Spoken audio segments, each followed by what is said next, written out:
Very rare circumstances, I never ever do business with anyone that I haven't met in person.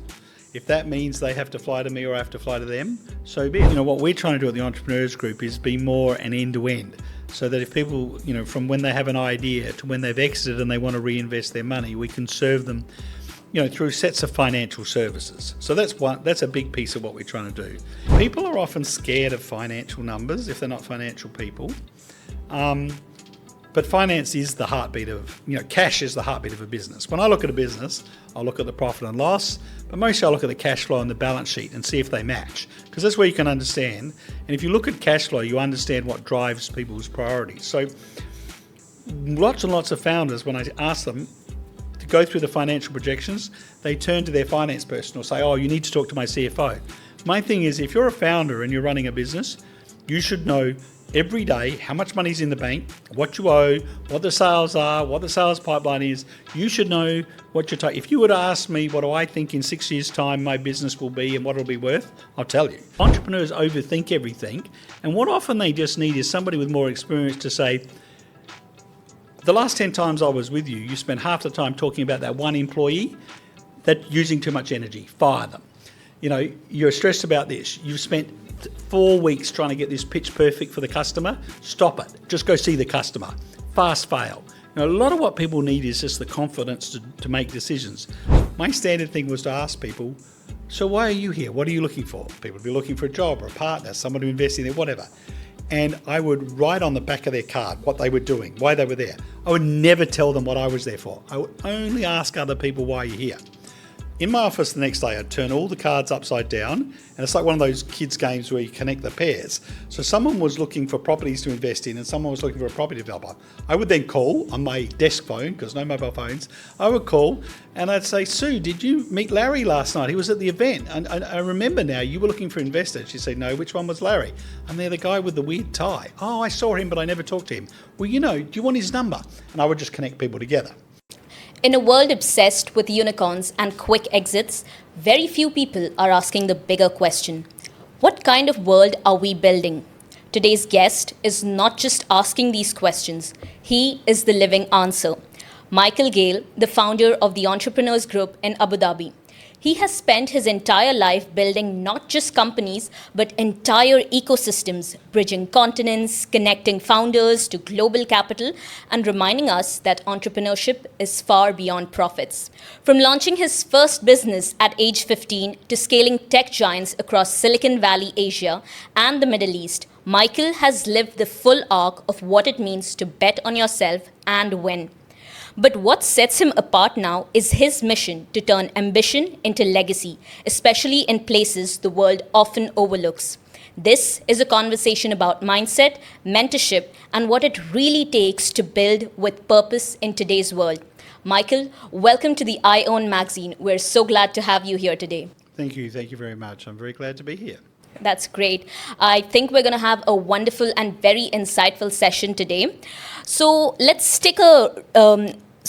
let's rewind the clock a little bit, because while most of us were still figuring out our deadlines for homework and everything, you were busy building businesses. Could you tell us something about that journey since you launched your first business at 15? What was the early experience like, and how is it different from the businesses today? Well, it's very, very different and very flattering of you. Thank you. I suspect you weren't actually born when I was 15, but anyway, when I started, it was a much simpler world, right? And I started in Australia, in South Australia. So you have to think, no mobile phones, no credit cards, no automatic teller machines, so a very manual world. People being paid in cash with an armoured truck coming to deliver their pay, having to spend things in cash, no real-time information and all that sort of thing. So business then was very, very physical. Things were written down. No one was using computers. I think where I grew up, there was one computer out at the military research place and one at the university, huge mainframe. So nothing was digital. Everything was written down, everything. So the pace of business was very, very different and very slow. So in a way, it doesn't compare in terms of the types of businesses and what people are doing today. But what is the same is people. People haven't changed, in a million years, right? People are always the same, and they're driven by the same, creativity, desire, aspiration, competitiveness, insecurity, and those things. So all business in the end is about people, because there's no such thing as a business. A business is an artificial thing. It's a human construct in our mind. We in various societies have decided that if we organise people into groups of work and we organise the way the money comes in and out or the resources are deployed, we create a company or a business or whatever. But none of that's real. The only thing that's real is what people actually do, say, and consume, and that hasn't changed. Now whether you do it aided by technology or whatever, all the same. So really what I learned very early on was you have to understand your customer, and you have to get your customer to like you. You have to be meeting a real need, a real unmet need, and add value. You have to make money, and you have to build a team of people so it's not on you as an entrepreneur. What I'm doing today is exactly the same thing. I think we really need to appreciate entrepreneurs like you, because right now I cannot imagine even responding to an email without ChatGPT. And what you have done without technology, I think it's remarkable. Considering that you have scaled so many businesses across industries and continents, how has working in different places changed your perspective of entrepreneurship? I think one of the problems is that human beings are pattern recognition computers. We're incredibly good at recognising patterns, and that's what's one of the things that's let us survive. It's why we can drive, why we can do things. We instantly recognise danger and so on. But part of the problem about being driven as pattern recognition is that we very, very quickly learn a pattern and we stick to it. Right? It's very, very difficult. Once people learn to do something, they keep doing it. So if you ask most people, which side of the bed do you sleep on? It's always the same. If they go to a hotel, whatever. In a family, who sits in which chair in front of the television or at the dining room table? Who sits, children in the back of a car, which sits on the left, which sits on the right? Once we make a decision and we learn a pattern, we don't vary it. And what happens then is we don't see anything outside of the pattern. And so if you're doing things inside your comfort zone and you're doing the same thing, it's very, very difficult to learn. One of the things I always say to people is you have to be outside of your comfort zone the whole time. No, you never go to a dinner party, you never talk to someone, you never hear a speech where somebody says, I woke up and I caught the 7:30 a.m. bus to my job like every other day, and I was sitting at my desk and this amazing thing happened. All the stories that people tell you are, I missed my plane and I met someone at the airport, or the planes weren't running and I had to get a bus, or I was going to a wedding and I met somebody randomly, or I lost my wallet and I had to approach a stranger, or there was a disaster or something. All the stories that people tell to other people, the narrative of our lives, and all our life is a collection of stories, the narrative of our lives always starts with being outside of your comfort zone. So how do you get outside of your comfort zone? Well, one of the things is to talk to a lot of random and different people who don't have the same experience as you. The easiest way to do that, of course, is to get outside of your culture. And it's particularly difficult. If you grow up in the developing world and you're looking to the developed world and you're aspirational, you often absorb a lot of culture from what you perceive as the developed world, which might be Hollywood. It might not be the real culture, but you're hungry. But if you grow up, I won the genetic lottery. I was born in the 60s in the Anglosphere as a male. That automatically put me in 1% of the most lucky and privileged people in the world. So the problem with that, though, is an awful lot of people like me, that makes everything so easy, and it seems like the way our lives are structured in our societies, we have all the answers. And what we do, and if you just learn how to navigate your own culture and system, you don't need to do any more. So once I started to go, and I was very fortunate to go and work in other countries and see how different systems, trying to work out how different systems work.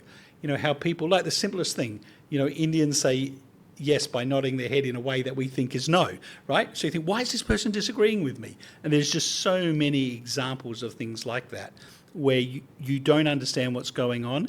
And what you have to do is turn off your prejudice, stop recognising the patterns you think you recognise, and learn what's going on. So you have to observe. And in observing, you learn so much and you change how things. And it's a great blessing, but it is one of the great things. You have to get out.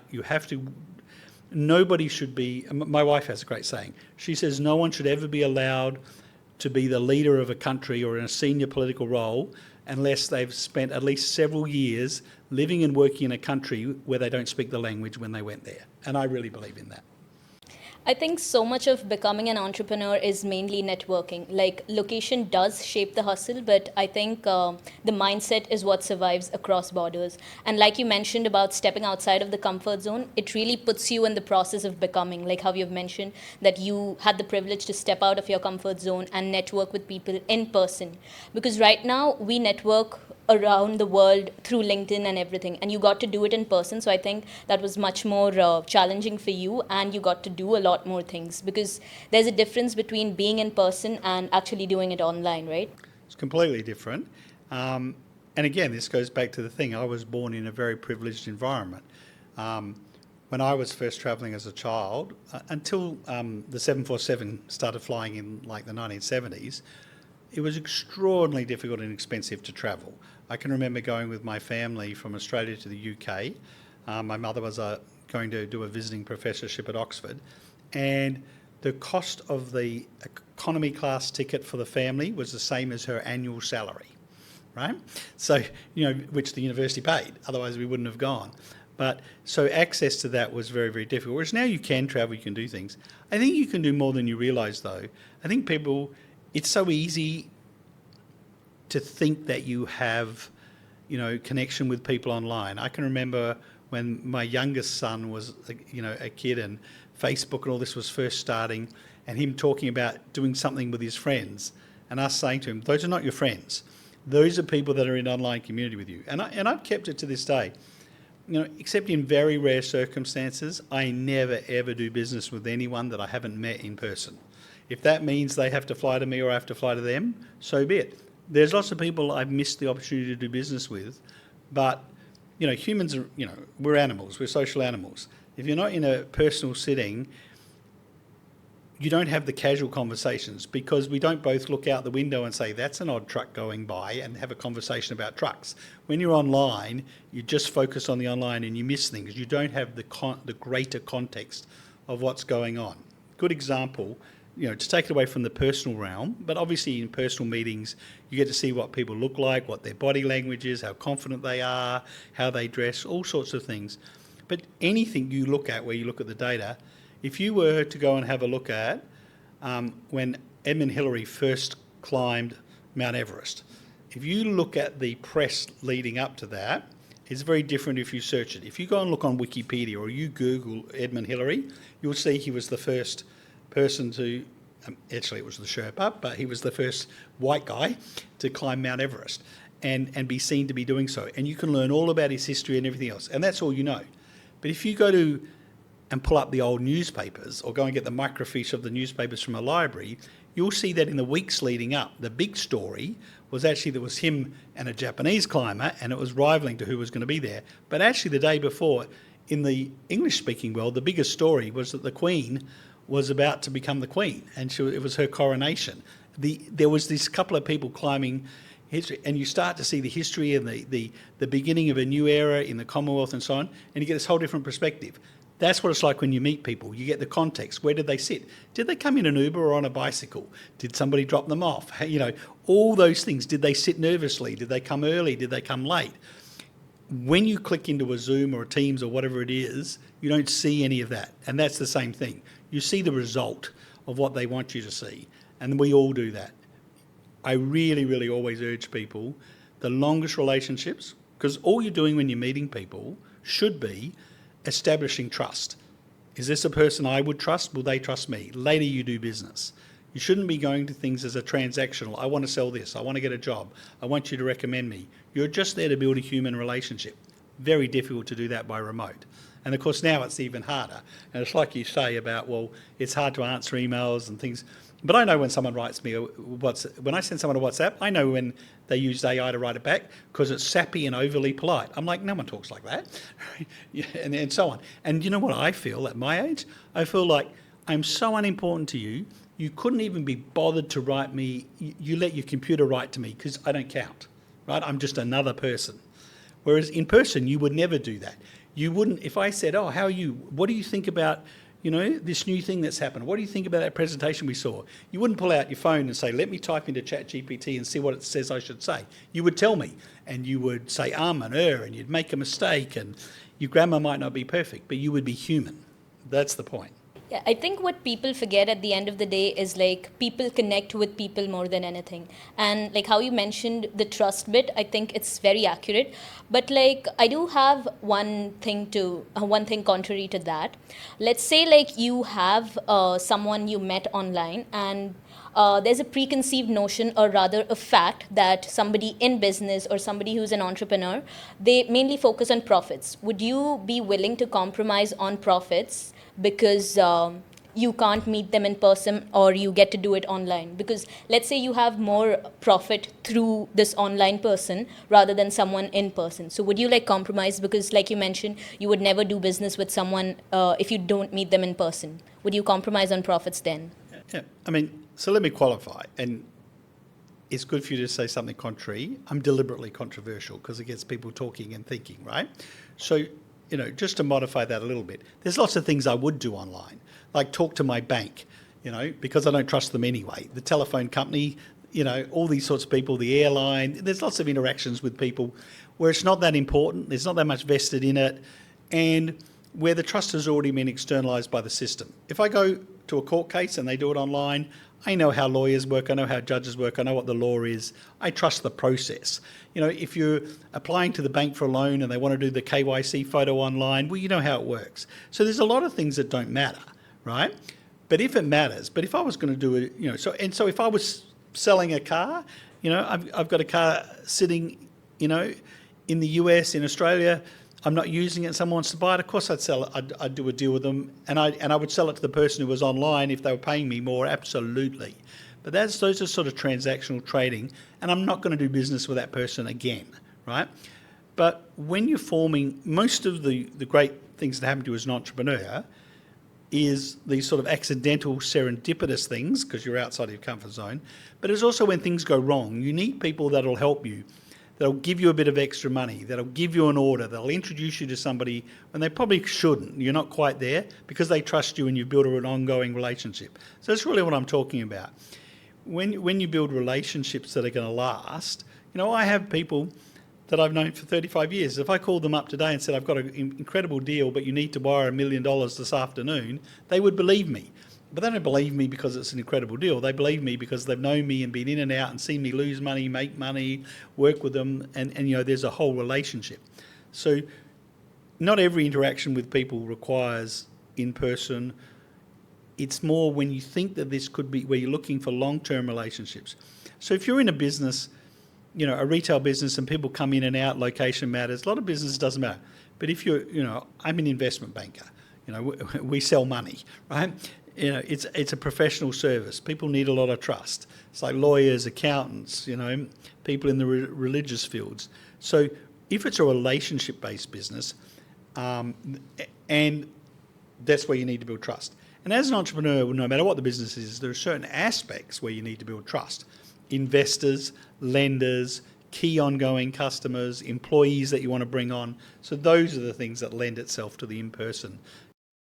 Very well, because you keep looking for a long-term relationship in a business, so that works well for you when you meet in person. It builds a much better trust, right? So tell us a little bit about your company at Abu Dhabi.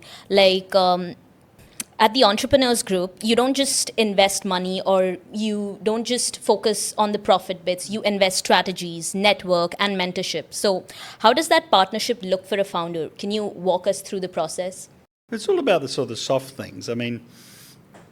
People will often tell you that they want smart investors. Mostly they don't actually. They just say that to flatter the investor. They just want the money. But even when you do want a smart investor, you don't want a smart investor. You want a value-added investor that helps you do things. You want an investor who will get you introductions, will give you advice, those sorts of things. So, when we think of the entrepreneurial journey, because it's so hard to raise money, and money is what's required to power entrepreneurial businesses because they're not profitable, entrepreneurs spend so much of their time raising money. I think, if you think about raising money or consuming financial services, I think entrepreneurs spend, 70, 80, 90% of their time on it. They raise seed money, then they raise venture capital, they're doing M&A, they're getting debt.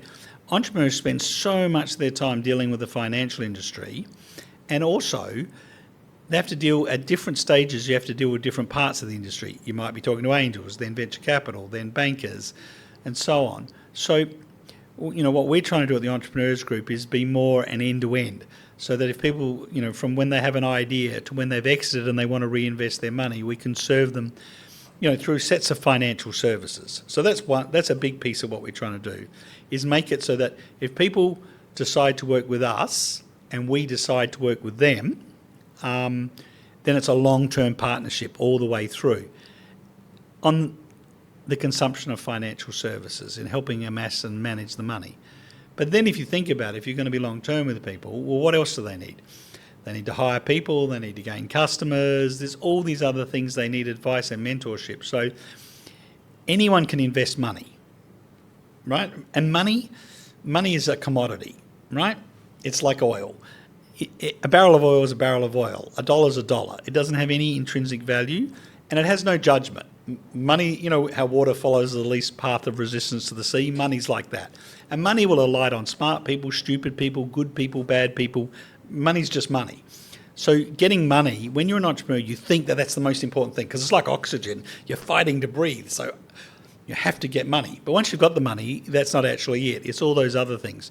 So mostly what we're trying to do is help people get experience and to believe. And the thing with experience is it is experience. It's not something you can learn very easily. So what we're trying to do is get people to trust us a bit, so we can help them be decisive. A lot of what kills entrepreneurs is they don't know what decision to make. And if you have a formal education, you're taught to sort of weigh up the facts, make a decision, make careful decisions, because we think there's an answer. But actually, most of what happens to us is luck. Most of what happens in your life is luck, right? For me, it's the genetic lottery of being born male and white at the time I was born in the Anglosphere. But there's lots of things. There's just so much luck in life. Because we can't control that, and as humans we want to control everything. We want to imagine there's an answer and an explanation and you can resolve everything. We actually think that computers, if we give them enough data and teach them algorithms, AI will be able to control everything in the world. But AI has got nothing to do with luck. But we think that life and its outcomes is a scientific problem. It's not. It's mostly randomness, right, and luck. So we overrepresent the 5 or 10% of our life that is driven by what we do, and it's incredibly important. You've got to do that, otherwise nothing happens. But we sort of overrepresent that in our minds. So then we think every decision we make is really important. It is. It's important to make the right decisions, but a lot of it's just hunch and gut instinct. Because in any decision you make, the outcome will still be driven by luck more than what you did. So entrepreneurs overthink everything, and what often they just need is somebody with more experience to say, the last 10 times I was with you, you spent half the time talking about that one employee that's using too much energy, fire them. You're stressed about this. You've spent 4 weeks trying to get this pitch perfect for the customer, stop it. Just go see the customer. Fast fail. A lot of what people need is just the confidence to make decisions. So what we're trying to do is much more than money, and it's much more than sort of formal business plan or what's the algorithm, what's the hack, growth hack, what's the secret sauce for doing this. A lot of it is just bet on yourself, bet on your instincts, and mostly it's just get on with it, learn by doing. And people lack the confidence to do that because they want to know what's the right way, what are the 12 perfect slides, what are the 10 things that the most what are the 10 things that the most successful people do? There's no truth to any of that, right? It's just what do you feel, what's right for you, what's going to maximise your luck. So much what we're doing is trying to give people the confidence. More than anything else, the most successful people in life are generally the most confident. That's probably it. I think confidence really is the key. And I think more than just capital, they do walk away with a lot of context too. And the bit you mentioned about luck, I think to some extent, luck favors the prepared. Like if you are prepared, then might as well luck will add on to your way exactly. And initially, you mentioned that you focus on value added founders more than smart founders. But since founders deal with a lot of money, isn't like smartness a skill more important than value added because there's so much money involved? So you have to be smart with money as well, right? Yeah, and I was thinking more actually, if you're the founder, you want value-added investors. But the thing is, you can be the smartest person in the world, but unless you apply it, so people have to be value-added. Like someone can be very good at something, but unless they turn themselves to being very good at it for me and my business, it doesn't matter. So a lot of people make the mistake of putting famous people on their boards or somebody with a big title, but they never turn up to the board meetings, and when they do, they haven't read the papers. And actually, there's some mid-level person who no one's ever heard of, but reads all the board papers in advance and asks good questions and challenges you. So it's kind of like it doesn't matter whether I've got a Corolla or a W12 Bentley. If what will really make the difference when I push the accelerator is how hard do I push it, and am I focused and am I driving? The Corolla might get me faster there if it's driven by someone who's focused and paying attention. So that's the thing. It's not just raw horsepower; it's application. And when I talk about value add, I'm really talking about engagement, right? And this goes back to this consistent theme of mine. You don't get engagement with people unless there's a value exchange. Every interaction between people is a transaction. People are incredibly transactional. And this is one of the things, that people make a big mistake with networking that I learned very early on in my career, is when people go to networking events or when they're looking for people, they look for people that add value to them. They don't think, how will I add value? I can remember when I was in Silicon Valley, I'm working with these big companies. People would come to me, founders would say, we've just worked out that if we went to Google or Apple or IBM or Facebook later or any of these people, and we got this sort of a partnership, or they agreed to do this, this would propel our company. We could do this, this, and this, and this. If we could get Walmart to stock our product. And I would always say to them, that's good. I can get you a meeting with the most senior people at Apple, Walmart, whatever, tomorrow. Now, when we go to see them, and what are you going to say? And they'd say, well, I'd explain this, that, what they can do. And I'd say, but if I'm running Apple, what are you doing for Apple? What is the value add for the other side? And quite surprisingly, lots of people haven't thought about that. Right? What's in it, for the other party? And one of the things that I did very early in my life, I learned a really, really good networking technique. So you used to go to networking events, and everyone hands a business card because everyone used to have a business card. And what do you do? What do you? And my standard thing was to ask people, so why are you here? What are you looking for? People would be looking for a job or a partner, someone to invest in there, whatever. And I would write on the back of their card what they were doing, why they were there. I would never tell them what I was there for. I would only ask other people why you're here. In my office the next day, I'd turn all the cards upside down, and it's like one of those kids' games where you connect the pairs. So someone was looking for properties to invest in, and someone was looking for a property developer. I would then call on my desk phone, because no mobile phones. I would call, and I'd say, Sue, did you meet Larry last night? He was at the event. And I remember now, you were looking for investors. She'd say, no, which one was Larry? And they're the guy with the weird tie. Oh, I saw him, but I never talked to him. Well, do you want his number? And I would just connect people together. And what would happen then is people would think, wow, who is that guy who just helped us out randomly? They would get my card and turn it over, and on the back I had written what I wanted. And that's the thing. You first have to serve others. You have to add value in all interactions. If you don't first add value, why are they going to add value to you? And this is the thing. Everybody knows this. You know this when you're a child dealing with your family. Somehow or other, by the time we go to school and college and we read all the books and we learn and we go to all the forums and we go through accelerators, we forget a lot of the human stuff that we already know. People do business with people that they like, that they're not afraid of, that they trust, but they do business with people that make something happen for them. And it doesn't have to be a big thing. You know how they say, it doesn't matter what you say, it's how you make people feel. Sometimes that's all you have to do is make people feel better about life. Walk away with a smile. But you have to connect. You have to add value. And business, one of the, I joke a lot about, Harvard Business School. One of the amazing things they did for, post-industrial societies in the US and around the world is they turned business into a science, which gave us huge efficiencies and great leap forwards. Unfortunately, though, it also sort of started this a very American management style efficiency thing, which is all business is a science, and it's not. Business doesn't exist; only people exist. And so, and we all have all we know what it takes to be a human, right? And that's all we have to remember. Yeah, I think so much of it just comes down to networking alone. So, about your company again, what common mistakes do you see early stage entrepreneurs make when raising capital? And how exactly does TEG guide them through these critical early stages? Well, it's interesting because I'm going to now say something completely contrary to what I said before. I'm going to disagree with myself. A lot of what happens is actually people sometimes are very good at the sort of the presentation, the story, but they haven't built good financials. So there's a number of things that we look at when we look at entrepreneurs. How much do they know about their market? One of the first things like we screen out is, are they telling buzzwords? If somebody comes to me and tells me I have an AI taxi company, you don't. You just put AI in front of your company to sound cool, right? There are very, very few people in the world doing fundamental AI that's actually going to move the dial and make money for investors, right? Before it was, the token economy, Web 3.0, internet, there's always buzzwords, right? So people often are like, if I talk the jargon, that'll excite investors. Investors have seen it all before. They're not interested in that. The next thing that people do is they don't know their market, right? So when you say to them, which goes back to this thing, like a lot of people, doing social media things or like two-sided or three-sided marketplaces, but they don't understand critical mass or how are you going to attract enough people of both sides to a marketplace.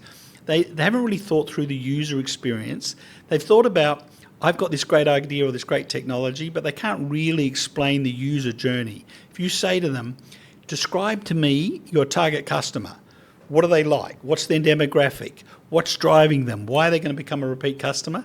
Often they can't explain that. And so that's one of so first, no jargon. Second, we try and help people really tell a story. Imagine that this person is sitting in a company doing this and they've got this problem. If they were using my software or my service, I would solve this problem. Because if you're selling to people, you're adding capability, taking cost out, reducing friction. You've got to be adding a value. So you've got to explain that. The next thing is know the numbers. People are often scared of financial numbers if they're not financial people. But finance is the heartbeat of, cash is the heartbeat of a business. When I look at a business, I'll look at the profit and loss, but mostly I'll look at the cash flow and the balance sheet and see if they match. Because that's where you can understand. And if you look at cash flow, you understand what drives people's priorities. So lots and lots of founders, when I ask them to go through the financial projections, they turn to their finance person or say, oh, you need to talk to my CFO. My thing is, if you're a founder and you're running a business, you should know every day how much money's in the bank, what you owe, what the sales are, what the sales pipeline is. You should know what you're taking. If you were to ask me what do I think in 6 years' time my business will be and what it'll be worth, I'll tell you, right? And you have to live those numbers. You can't look them up. That's probably the biggest thing is lack of financial literacy and the inability. Like if you can't remember next year how much money the business is supposed to make and what things drive it, why would I give you my money as an investor if you don't even know what you're trying to deliver? So those are the kind of the biggest things. So we help people. We often help them, focus less on the technology and the gee whiz, focus on what the value add is and how the numbers work and learn the numbers. Be confident in the numbers.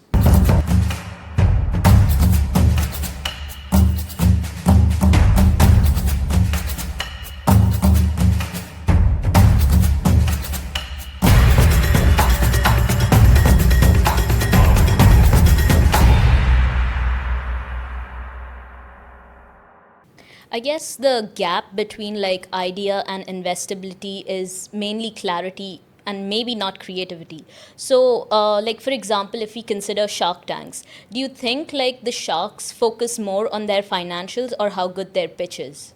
They focus on entertainment. That's an entertainment medium.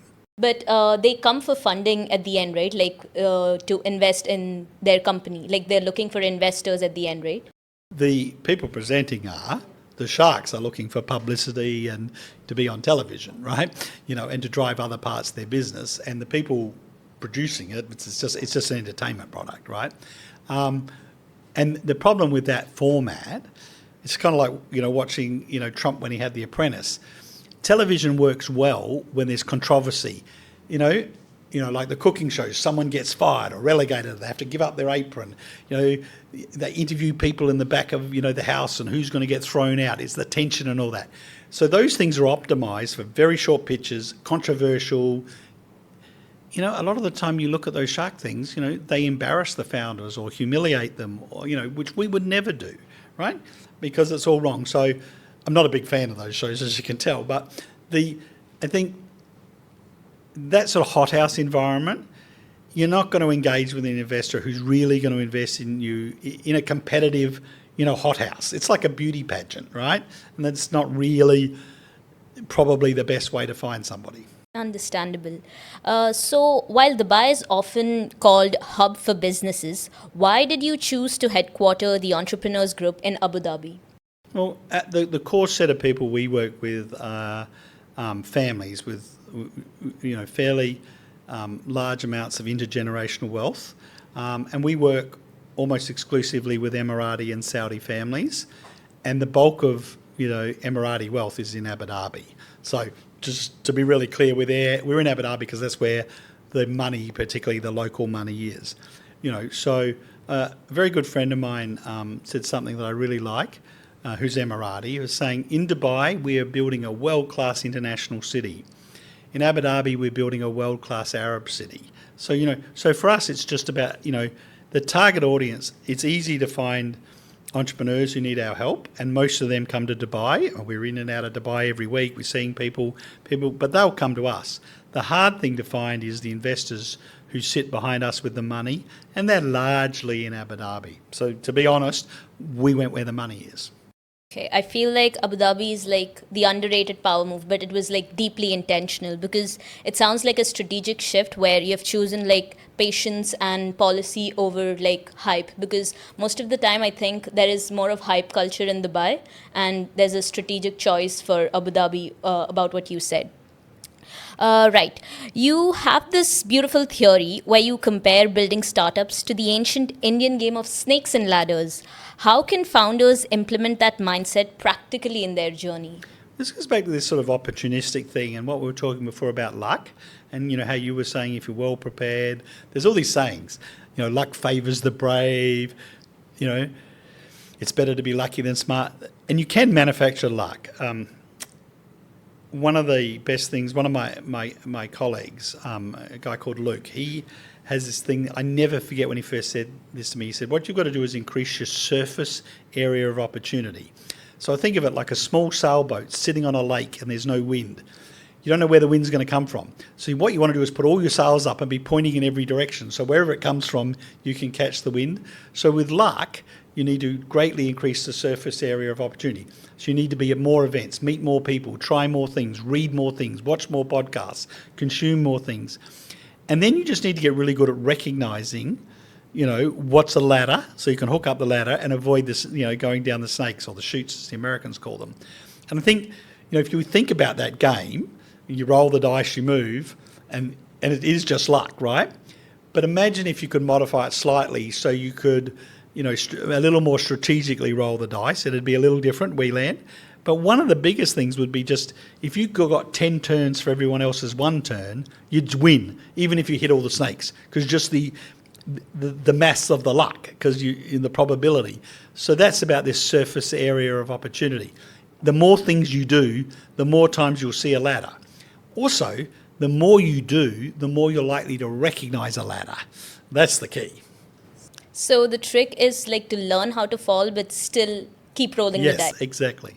So, in today's business climate, where financial goals can sometimes overshadow responsibility, how do you personally integrate purpose-driven initiatives like Project Rozana, and how do you see the role of business leaders in humanitarian efforts?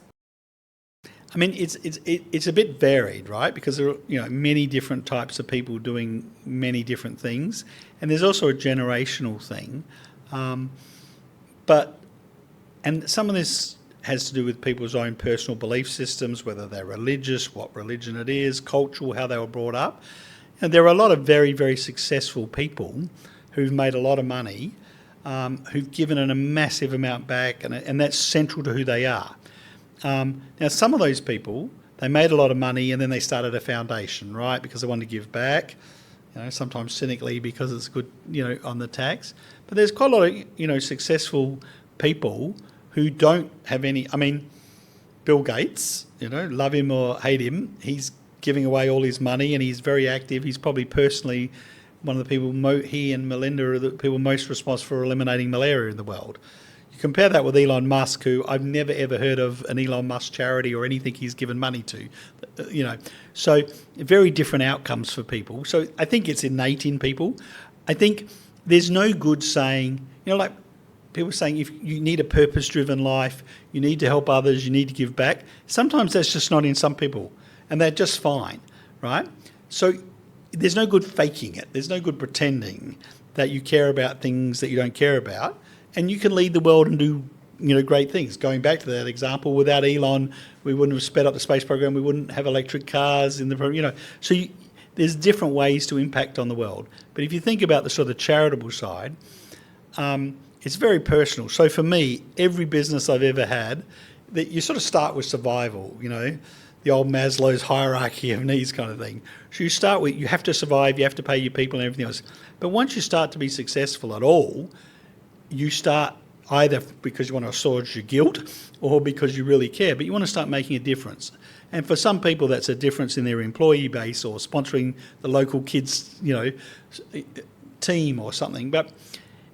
And I think different people, it starts at different times. For me, I come from a long line of Methodist ministers. I grew up in I'm one of the few people in my entire family that's in business. Most people are in some sort of service or religion or academia. So for me, being in business was, in my culture, that I grew up in my family, being in business was a negative. Business people were not seen to be good people. They were focused on the wrong things. So I think I was driven from an early age. Other people don't have that driver. So I can't say that I have any particular enlightenment or, better instinct. I was just reacting to wanting to be liked within my own culture. But over time, I have realised that you feel better when you're part of a society that works. And if you think about society, people sometimes think, is it organised as a democracy? Is it this? Is it information? What do people care about? My perception is that people mostly care that it's fair. You can be living in a tiny village where no one has any money and everyone is fine. If the mayor starts driving a Mercedes, everyone rises up. It's the idea of fairness, and it starts with children arguing over and parents, because they want their kids to think we love you equally. We're very focused on fair, but of course the world's not fair. But people in all cultures, in all the stories about the rebel that rises up and overthrows, the power, the people fighting, when people talk about, might versus morality, mostly it's a concept of fairness. Humans, somehow or other, we're hardwired to be very, very competitive, but also to want things to be fair. When societies feel fair, socially everyone gets on well. Now, you can't affect society, but when there's a feeling that societies aren't fair, that's when you get social dislocation. We see that in the US right now, right? Where everybody feels somehow or other that somebody else is getting a better deal than them. Everybody kind of feels like everyone else is robbing them. So nobody thinks it's fair. So no one is any more enrolled in the great experiment of society. So when you help others, if you're the only person in town with a car, you don't enjoy your car.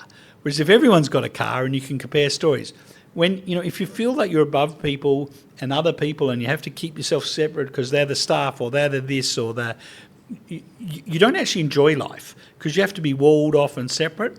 So helping other people is what makes you feel good. Now, there are very specific things. So, the reason I got involved with Rozana is because it's a very different thing. We are helping leverage the Israeli healthcare system to help Palestinians access healthcare. We do that not as a healthcare charity, but actually because we believe in health diplomacy. We believe that even in the worst of conflicts, health is something people connect around. People will help the enemy, when there's a health thing. If you're on a boat that's sinking, you'll probably do everything you can to rescue yourself. Except that people all the time give up their life for a child that's not even theirs, that they've never met, because that's that human thing.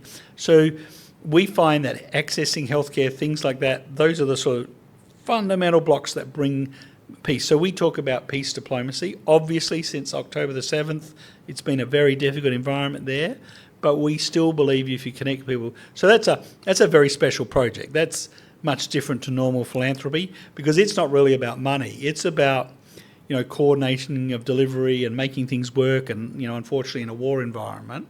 But it is the same thing, is that it's hard to go to sleep at night knowing that people are starving.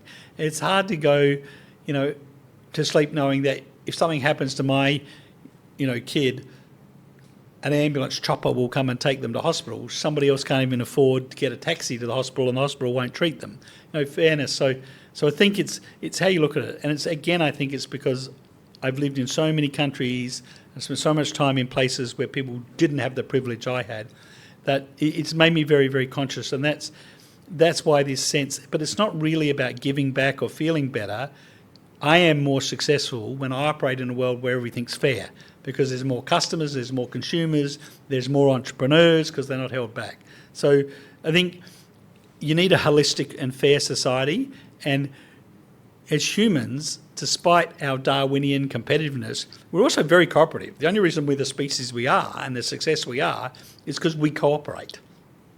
I don't have to go and get food or manage any of the infrastructure. We have specialisation of labour. I do what I do, and I know I could get on a plane tomorrow and go to a country I've never been to safely, walk out to the curb, and a taxi driver who doesn't know me, who doesn't speak my language, will let me hand over a piece of plastic or tap my phone, will drive me safely to a hotel where a whole bunch of strangers will give me a clean, safe bed, will stop anyone robbing me, and will give me a good breakfast that won't make me sick. I don't know any of these people, but we're a collective species and people are mostly good.